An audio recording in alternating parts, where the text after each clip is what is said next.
Vous écoutez le quiz, issu de l'épisode S602 du podcast Faut pas pousser les ISO, diffusé le jeudi 23 mars 2023.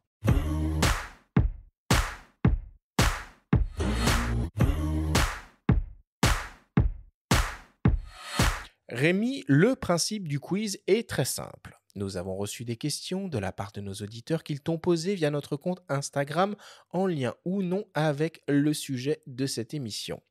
Nous en avons sélectionné quelques-unes et tu vas avoir seulement 30 secondes et pas une de plus pour tenter d'y répondre le plus clairement possible. As-tu bien compris la consigne ? C'est parti. Alors on y va. Première question qui nous vient d'un dénommé Étienne. C'est quoi ton rendu de film argentique préféré chez Fujifilm ? Velvia.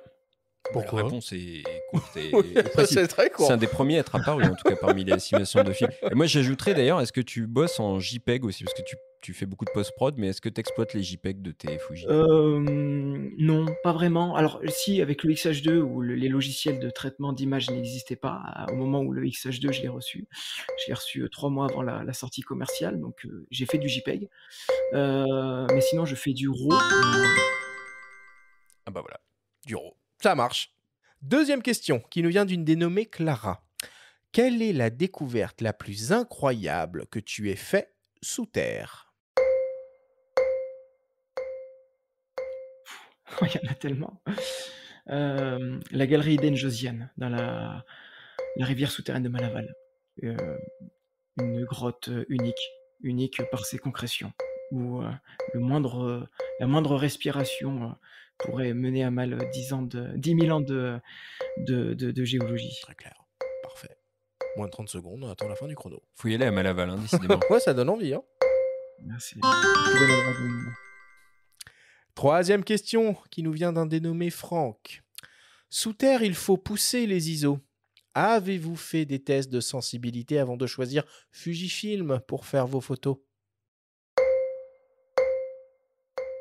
Alors, il faut pousser les ISO, mais moi je les pousse pas tant que ça. Je travaille toujours à 800 ISO. Je ne sors jamais de cette règle, tout simplement parce que c'est ma capacité à gérer les éclairages du premier coup. Si je bouge la sensibilité, je modifie tous mes Ouais, éclairages. donc finalement, des boîtiers avec des performances avec plus de 1 million d'ISO, ça te parle pas spécialement, quoi. Ça peut être utile dans des cas extrêmement précis. Ok. Quatrième question qui nous vient d'un dénommé Denis. Pourquoi est-ce que le nom de Martel revient sans cesse dès qu'il s'agit de grottes en France ? Parce que c'est un personnage qui nous a légué l'envie de découvrir. C'est un des premiers spéléologues au monde à vraiment avoir eu une démarche scientifique sur le milieu souterrain, un cartographe, un photographe également, et on a tout un patrimoine qui nous est légué grâce à Martel et ses collaborateurs. Mais il est pas le seul. C'est pas Charles hein, qui avait arrêté les Sarrasins à Poitiers, c'est quoi son prénom à ce Martel? Édouard Alfred Martel. Ah. Eddie, si tu nous écoutes. Et enfin, pour terminer, une question de mes soins, une question qui tue. Rémi, si tu devais rester confiné pendant 3 mois dans un contexte épidémique planétaire, chose qui bien sûr relève de la pure science-fiction, quelle grotte choisirais-tu ?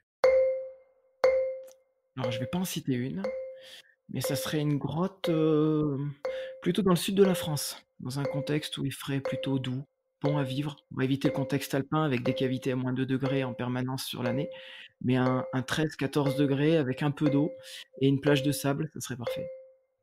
Bon, et peut-être pour terminer, une marque de crème solaire que tu pourrais nous recommander ? Je connais pas. Merci beaucoup Rémi, on termine le quiz là-dessus.